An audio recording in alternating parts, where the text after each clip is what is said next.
photo de la première ministre. Tome 3, les gouvernements. D'accord.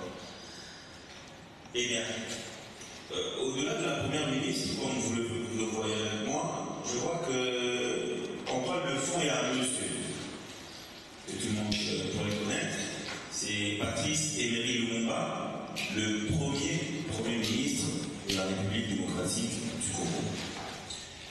Et justement, en première ligne, nous voyons Madame Judith Suminwa-Luka, qui est l'actuelle première ministre.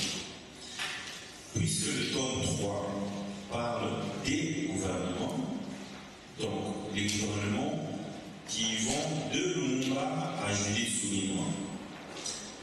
Et en le lisant, vous pouvez compter combien de gouvernements il y a eu entre les deux personnalités. Et donc, l'autre question, c'était les deux premiers tomes. Les deux premiers tomes, alors, très bien. J'ai commencé en 2013, comme M. Mondi, ça vous l'a lu de ma biographie. Eh bien, le premier tome parlait des gouverneurs et avait fait un focus sur le gouvernement de l'époque, celui de Matatapouni. C'est le premier tome. Et qui est en retour de stock. Je vais, comme le maison se fait sortir, lancer un retirage en petit nombre, ça c'est que nous puissions le faire parvenir en compte. Eh bien, le tome 2, c'est celui-là, que vous pouvez aussi voir. Et donc, quand vous voyez la couverture, vous voyez l'édifice qui sert d'Assemblée nationale en République démocratique du Congo. Et donc, dans celui-ci, j'avais abordé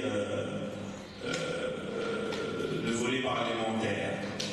Et donc, j'avais parlé, comme je parle d'animateur, j'avais parlé des élus nationaux en République démocratique du Congo, de la législature 2011-2016.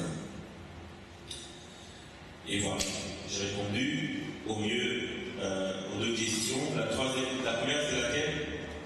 Non, il y avait que deux. D'accord. Et je vais vous annoncer que après ceci, donc je l'anticipe, après ceci, il y a un tome 4, parce que je me suis spécialisé dans les biographies. Il y a un tome 4, de quoi il parlera. Vous le saurez à travers les médias et les communiqués de presse qui sanctionnera l'accueil de cette prochaine question. Le micro. Le micro est sur la table. Ah, okay. Il y en a déjà un là devant. Contre-jour, pasteur Bobo. Contre-jour.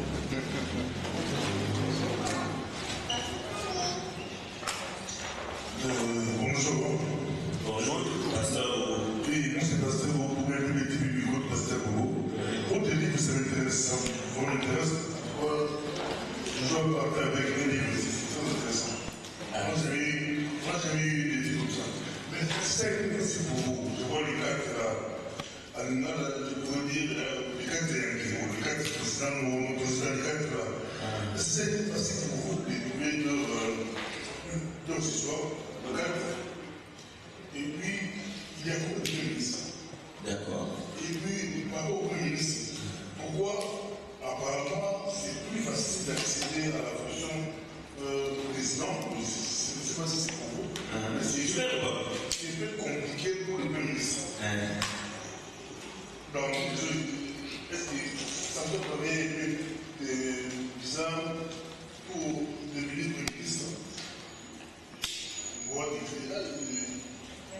on est grand, mais pour arriver pour devenir président, c'est pas trop compliqué. Oui, je vais répondre, pasteur. Bon, je vais essayer de me détacher au mieux de ma casquette de la quarantaine des officiers politiques.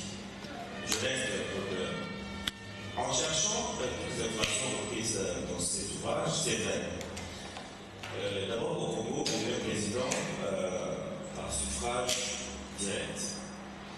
Et le Premier ministre n'a même pas besoin d'être élu, mais peut provenir d'une force politique pour que le choix se porte sur lui, vu son poids politique, ou la préférence de la majorité au pouvoir. Oui, avoir. Dans ceci, je ne parle pas des présidents de la République, mais au moins, je les identifie par rapport au fait qu'ils ont eu à nommer des chefs de l'exécutif national et à être, pour certains, eux-mêmes, des chefs de l'exécutif. Le premier président de la République démocratique du Congo, Joseph Kasavubu, qui est aussi sur la couverture, n'a pas fait long feu. Et donc, le président de la République, Kasavubu, avait puisé dans la majorité de ceux qui étaient élus, ce qui est normal en République démocratique du Congo. Mais par rapport aux critères de choix, je pense que le casting se fait par rapport à plusieurs éléments d'appréciation. Et donc, pour certains cas, le CV n'est pas passé en premier.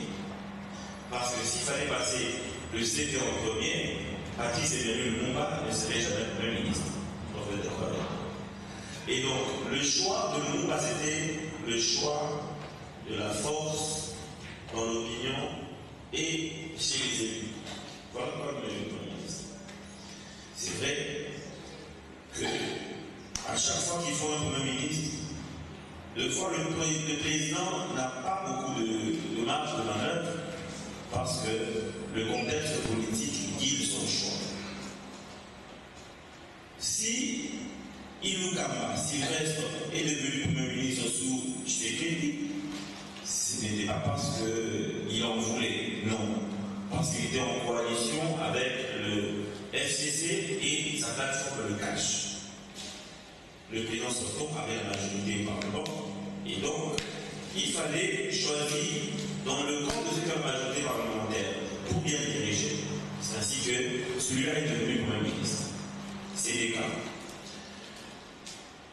Quand il nomme Samuel Kondé, il a renversé la vapeur à l'Assemblée nationale, a pu avoir la majorité. Bon, il y a eu transhumance. Il y a eu transhumance. Les gens qui n'ont pas été élus sur sa liste sont devenus, ont choisi le camp de la seule présidence. Et donc, les calculs politiques ont mené un choix du président à la primature. Est-ce que c'était sur base de la force politique de celui-là? Non, c'est la première politique qui a été proposée. C'est pour dire que le casting ne se fait pas forcément sur des éléments linéaires, les mêmes éléments. Non, c'est par rapport au contexte politique que cela se fait. Mais dans le livre, on trouve le Non. Pourquoi? Parce que les présidents, pour moi, les présidents, c'est un homme à part. Pourquoi? Parce que le Premier ministre non. Il y a un autre qui vient après le Premier ministre. Dans le livre, on trouve la chronologie de quelle date, à quelle date, qui était Premier ministre, combien de gouvernements il a composé, avec quel ministre on les présente.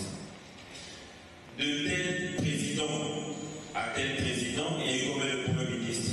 On donne les noms, les périodes et les ministres qui ont été désignés sous leur signature. Donc, c'est comme ça que vous allez aussi prendre une information comme celle qui concerne Koyagalo. Il a été Premier ministre intérimaire à une époque donnée, mais il n'y a pas eu date, le nommant, pas l'ordonnance. Sur l'instruction du président de la République, le Premier ministre Ouzito, étant élu, devait choisir entre le mandat électif et celui de l'exécutif. Donc, il a préféré aller au Parlement. Le poste de Premier ministre est resté vacant et le président de la République de l'époque, Joseph Kabila, a choisi parmi les vice-premiers ministres lequel il voulait placer comme intérimaire. Cela a pris quelques semaines, mais on le compte parmi les premiers ministres, mais on se dira, il a été intérimaire. Donc c'est ce genre d'informations que vous allez retrouver dans cet ouvrage. Et donc par rapport au contenu, je ne répondrai plus à beaucoup de questions parce qu'il faut lire finalement. Ah ben il faut le lire. Et pour lire, il faut acheter. Et si vous achetez, je pourrais vivre ce qui est très difficile au Congo, de ce travail. Et si je vis de ce travail, je pourrais continuer à aller chercher à votre place parce que les difficultés que j'ai rencontrées, il l'a dit, c'est pas facile. Et bon, comme on se dit, c'est un sacerdoce, on le fait et je continuerai. Donc après, j'appellerai donc Raola pour qu'il vienne procéder au vernissage. D'accord. D'autres questions? Oui, mais il y a quand même une question importante parce que Je vais répondre.